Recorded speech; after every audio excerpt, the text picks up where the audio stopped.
Terima kasih Anda masih bersama kami di iNews Siang. Pemirsa, Komisi Pemilihan Umum KPU resmi menerima data penduduk potensial pemilih pemilu atau DP4 dari Kementerian Dalam Negeri.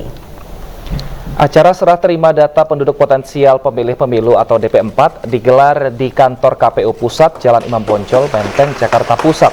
DP4 diterima Ketua KPU Hashim Asyari dari Wakil Menteri Dalam Negeri John Wempi Wetipo dan perwakilan Kementerian Luar Negeri Siti Nugraha Mauludiah. DP4 yang diterima KPU sebanyak 204 juta penduduk baik dalam dan luar negeri. Data ini nantinya akan terus diperbarui hingga mendekati pemilu 2024 mendatang. Selain menerima DP4, KPU siang ini juga akan mengumumkan hasil verifikasi faktual sekaligus menetapkan partai politik peserta pemilu 2024. Usai penetapan, KPU akan melakukan pengundian nomor urut bagi parpol, non-parlemen, dan parpol baru peserta pemilu pada malam nanti. Baik, kami ucapkan terima kasih. Hadirin Bapak Ibu yang kami hormati, demikian seluruh rangkaian acara penyerahan daftar penduduk potensial pemilih pemilu. Untuk mengetahui perkembangan penetapan nomor urut peserta pemilu 2024, sudah bersama kami Nadia Valerie di kantor KPU Jakarta. Selamat siang Nadia, seberapa siap KPU nanti menyampaikan siapa saja partai yang lolos pukul 13 nanti? Ya, selamat siang Wilson, Dian dan juga pemirsa. Baru saja Komisi Pemilihan Umum Republik Indonesia telah menerima data penduduk potensial pemilih pemilu 2024 ataupun data DP4 yang diserahkan oleh perwakilan dari Kementerian Dalam Negeri dan juga perwakilan dari Kementerian Luar Negeri. Adapun data DP4 yang diserahkan ini sebanyak 204 juta penduduk, yang mana data ini dari penduduk dalam negeri dan juga luar negeri akan menjadi acuan untuk penetapan daftar pemilih tetap pada pemilu 14 Februari 2024 mendatang. Namun data DP4 ini juga masih dapat berubah menyesuaikan kondisi nantinya penduduk yang berubah status dari sipil menjadi anggota TNI Polri ataupun juga penduduk yang meninggal dunia. Setelah diserahkannya data DP4, ada agenda yang akan dilangsungkan pada pukul 13 waktu Indonesia Barat nanti, yakni pengumuman partai politik mana saja yang lulus tahapan verifikasi faktual, di mana sebelumnya sudah ada 18 partai politik yang lulus dalam tahapan verifikasi administrasi dan 9 diantaranya langsung dinyatakan lolos untuk mengikuti pemilu 2024 karena sudah memiliki kursi di parlemen ataupun sudah mencapai parliamentary threshold. Dari 9 partai politik yang sudah dinyatakan lulus atau menjadi peserta pemilu 2024, diantaranya merupakan PDIP, Golkar, kemudian juga PAN, PKB, Nasdem, Demokrat, Gerindra, dan juga P3. Sementara 9 partai politik lainnya ini masih menunggu pengumuman dari tahapan verifikasi faktual apakah mereka akan dinyatakan lolos sebagai peserta pemilu 2024. Sementara itu malam hari nanti pukul 19 waktu Indonesia Barat, setelah dirilisnya daftar-daftar partai politik peserta pemilu 2024, ini akan langsung dilakukan pengundian nomor urut untuk para partai politik yang berpartisipasi dalam pemilu mendatang, di mana menurut Perpu Pemilu untuk partai politik yang sudah mengikuti pemilu 2019 dapat memilih untuk menggunakan nomor urut lama ataupun meminta pengundian nomor urut baru. Sementara untuk partai politik baru dan juga partai politik yang sebelumnya tidak mencapai ambang batas akan dilakukan pengundian pada malam hari nanti pukul 19 waktu Indonesia Barat. Termasuk diantaranya Partai Persatuan Indonesia yang akan dihadiri langsung oleh Ketua Umum Partai Perindo Bapak Hari Tadusudibyo. Kita sama-sama menunggu dan menanti bagaimana pengundian nomor urut yang akan berlangsung pada malam hari nanti, dan semoga juga nomor urut yang didapatkan merupakan nomor urut terbaik sesuai dengan harapan masing-masing partai politik. Ya, Dian, Wilson. Nadia Valerie melaporkan dari KPU Jakarta. Terima kasih, selamat bertugas kembali. Pemirsa, sehari menjelang pengumuman peserta pemilu 2024, KPU dituding melakukan berbagai kecurangan. Salah satunya datang dari Ketua Majelis Syuro Partai Umat, Amin Rais, yang mengaku mendapat info valid Partai Umat akan disingkirkan dari pemilu 2024. Karena itulah Amin Rais menuntut KPU membuka seterang-terangnya hasil verifikasi faktual. Atas perintah kekuatan yang besar, Partai Umat di-single out atau satu-satunya yang disingkirkan sehingga Partai Umat tidak bisa mengikuti pemilu 2024. Dengan ini, kami Partai Umat mengajukan 3 tuntutan sebagai berikut. Pertama, menuntut agar seluruh hasil verifikasi yang telah dilakukan oleh KPU terhadap partai-partai baru dan partai-partai non-parlemen untuk segera diaudit oleh tim independen. Kedua, menuntut agar seluruh hasil verifikasi administrasi yang telah dilakukan KPU terhadap partai-partai parlemen untuk juga diaudit secara independen dan dibuka seluas-luasnya kepada publik. Ketiga, menuntut DKPP, Dewan Kehormatan Penyelenggara Pemilu, untuk segera memeriksa seluruh jajaran KPU Pusat terkait dengan adanya dugaan kuat intervensi yang dilakukan oleh KPU Pusat kepada KPU Provinsi dan KPU Daerah mengenai hasil verifikasi faktual di provinsi dan di daerah, dan segera memberhentikan oknum-oknum yang melakukan pelanggaran.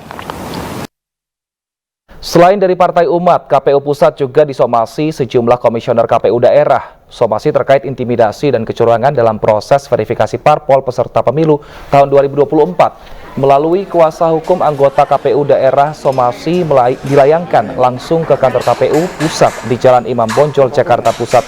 Sejumlah berkas berikut barang bukti rekaman intimidasi disampaikan langsung oleh kuasa hukum anggota KPU daerah. Tim kuasa hukum KPU daerah Ibnu Syamsul Hidayat mengaku somasi dilayangkan lantaran adanya dugaan kecurangan manipulasi data proses verifikasi faktual partai politik peserta pemilu 2024.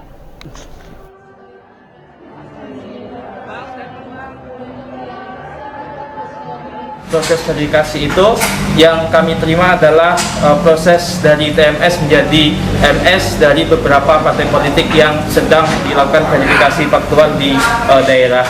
Yang awalnya sebenarnya menurut pengakuan dari teman-teman yang ada di daerah itu tidak memenuhi syarat, akan tetapi kemudian dijadikan itu menjadi memenuhi syarat seperti itu. Menanggapi somasi yang dilayangkan, Ketua KPU mengatakan masih akan mempelajarinya. Hasyim Asyari menghormati somasi yang dikirimkan, namun membantah ada kecurangan dalam verifikasi. Siang ini kan, kami akan baca suratnya dulu, kami pelajari apa yang disampaikan, dan kemudian kami akan respon atau akan kami jawab. Karena katakanlah ya, sekali lagi KPU menghormati kuasa hukum yang tidak membuka data atau informasi siapa yang memberi kuasa, maka kami juga jawabnya kepada kuasa hukum tersebut. Presiden Joko Widodo telah menandatangani peraturan pemerintah pengganti undang-undang atau Perpu Pemilu 2024. Perpu tersebut mengakomodasi sejumlah regulasi yang dibutuhkan bagi penyelenggara pemilu 2024.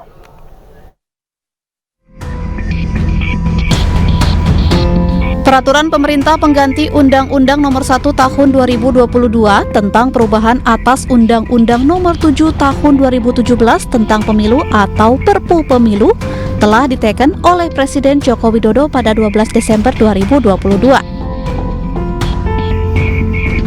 Komisi Pemilihan Umum KPU membeberkan sejumlah poin-poin perubahan atau penambahan pengaturan pemilu ke dalam Perpu tersebut. Di antaranya, poin pertama, penyisipan pasal 10A di antara pasal 10 dan pasal 11 dalam UU Nomor 7 Tahun 2017 tentang pembentukan KPU Provinsi di DOB Papua. Poin kedua, penyisipan satu pasal 92A di antara pasal 92 dan pasal 93 tentang Bawaslu Provinsi di DOB Papua. Poin ketiga, penambahan satu ayat dalam pasal 117 ayat 3 tentang pembentukan Panwaslu dan pengawasan TPS. Disebutkan usia minimal anggota Bawaslu tingkat provinsi 40 tahun, sementara di tingkat kabupaten minimal 35 tahun. Untuk Panwaslu dan pengawas TPS minimal berusia 21 tahun.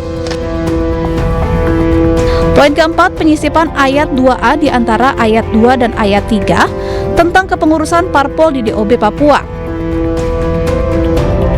Poin kelima, perubahan materi dalam pasal 179 ayat 3 tentang nomor urut parpol peserta pemilu yang dilakukan secara undi dalam sidang pleno KPU terbuka yang dihadiri wakil partai politik peserta pemilu. Poin keenam, perubahan materi norma dalam pasal 186 tentang penambahan jumlah kursi di DPR dari 575 menjadi 580. Sementara poin ketujuh ada penambahan pada ayat 5 pasal 243 tentang penetapan daftar bacalek di DOB Papua dilakukan oleh pengurus partai politik peserta pemilu tingkat pusat. Yang terakhir, poin ke-8 perubahan materi norma dalam pasal 276 khususnya ayat 1 tentang perubahan jadwal kampanye menjadi 25 hari setelah daftar calon tetap ditetapkan dan 15 hari pasangan capres-cawapres ditetapkan sampai dimulainya masa tenang.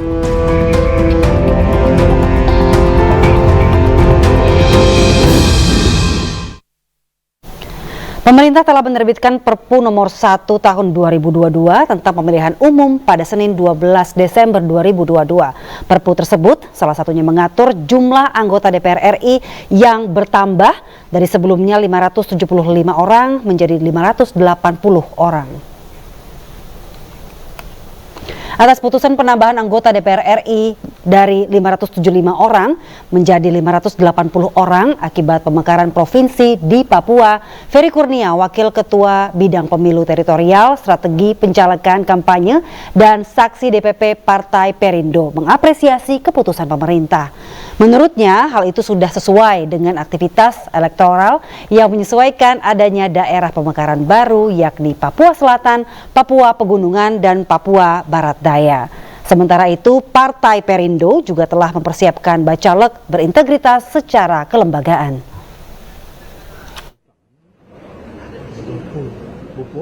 Yang harus kita persiapkan secara pertama adalah secara kelembagaan, kita harus betul-betul menguatkan proses kelembagaan yang ada di provinsi baru itu sendiri. Yang kedua tentunya menyiapkan bakal calon anggota legislatif di provinsi-provinsi tersebut yang betul-betul qualified, yang memang betul-betul bisa mendapatkan kursi di sana seperti itu. Sudah, jadi kami secara kelembagaan sudah ada nama-nama yang memang nanti akan kita plot untuk menjadi pengurus di sana, yang juga nanti ada beberapa nama-nama yang insya Allah akan kita usung untuk menjadi bakal calon anggota legislatif yang memang punya kualifikasi di daerah-daerah yang memang disebutkan di dalam Perpu tersebut, seperti itu. Menjelang Natal dan Tahun Baru, harga kebutuhan pokok di sejumlah pasar tradisional mengalami kenaikan. Ayu Siang akan kembali sesaat lagi.